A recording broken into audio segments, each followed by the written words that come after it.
मौत तो विश्व विधाता ने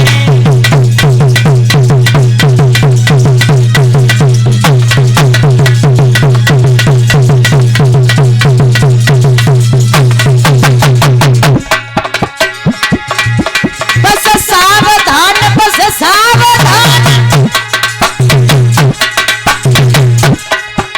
एक तक्षक जीवित हो जाओ, साथ में रोज इस पापी को दुनिया से यमपुर पहुंचाओ।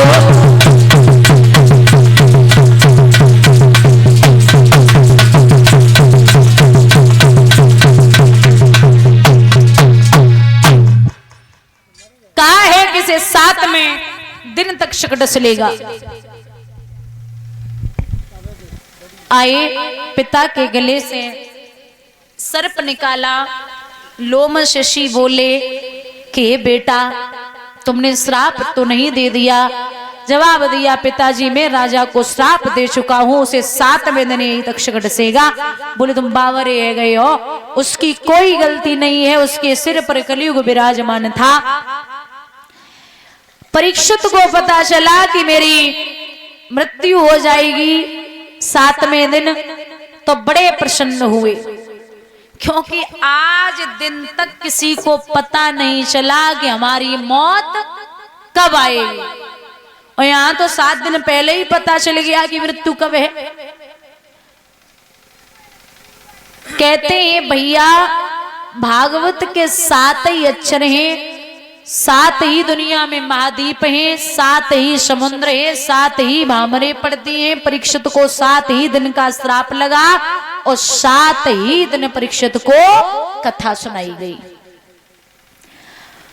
तो राजसी वस्त्रों को राजा ने उतार दिया और योगी वस्त्र धारण करके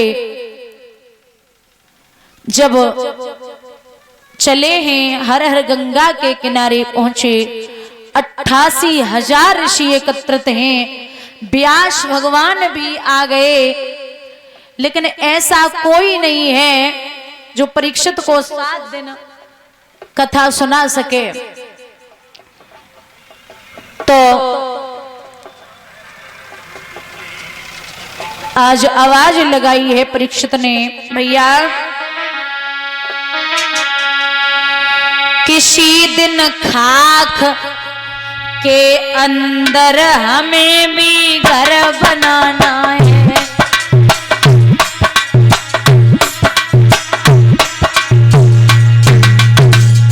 किसी के सामने अपना हमें भी सिर झुकाना है।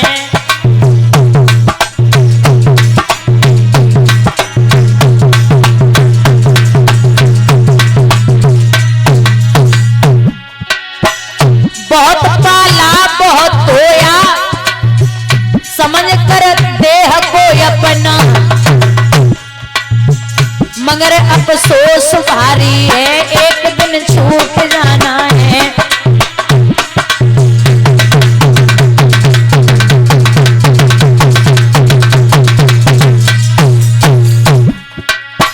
दादा यहाँ पे कोई नहीं परमानेंट, यहाँ पे कोई नहीं परमानेंट।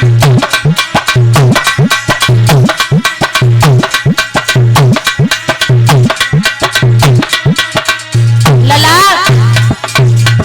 कितने तेल फूले लगाए ले, आभूषण से शरीर सजाए ले।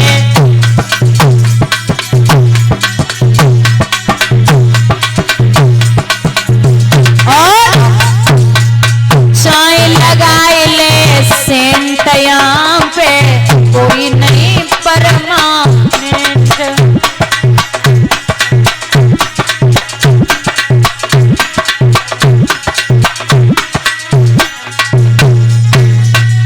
तो समन मिले सवेरे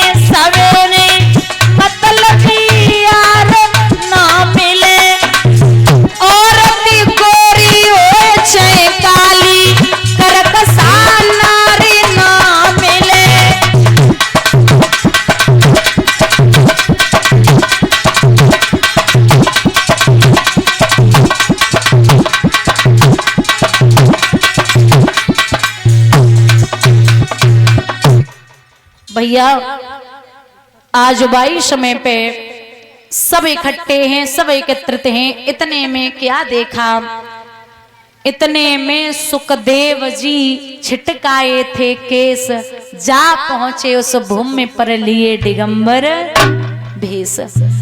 वही सुखदेव भगवान जो मैया के गर्भ से 12 साल के बाद बाहर आए हैं।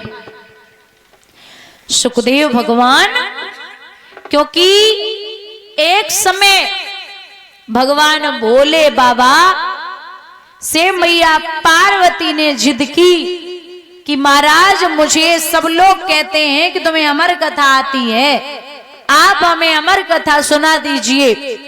भगवान बोले अरे पगली, ऐसे नहीं सुनाई जाती।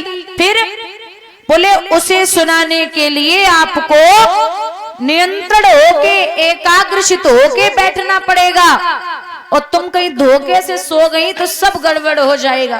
पार्वती बोली ये लो, कैसी बातें करते हो, आप मुझे सुनाइए, मैं आराम से अच्छे से सुनूंगी। भगवान बोले फिर भी बोल रहा हूं, कथा तो प्रेम से ही सुनना। और एक बात बता दें भैया, ये अमर कथा कुछ और नहीं है, श्रीमद् भागवत कथा को ही अमर कथा कहते हैं। तो बोले सुनाओ। तो सबसे पहले भगवान ने एक ताली बजाई, एक ताली से सभी जीव जंतु पशु पक्षियों ने कैलाश पर्वत छोड़ दिया। भगवान ने दूसरी ताली बजाई, विचार किया कि कोई ऐसा तो नहीं है जो यहाँ छुपा बैठा हो, तो वो भी यहां से चला जाए। कैलाश पर्वत खाली कर दिया, मैया पार्वती वहीं बैठ गईं। प्रभु कथा सुनाने लगे, और जब कथा सुनाने लगे, लेकिन प्रभु ने एक बात कही देवी से कि सुनो, जब तक हम कथा सुनाए तब तक आप हूं की आवाज करती रहना, ताकि हमें पता चलता रहे कि आप जाग रही हो। आज के उस जमाने में नाती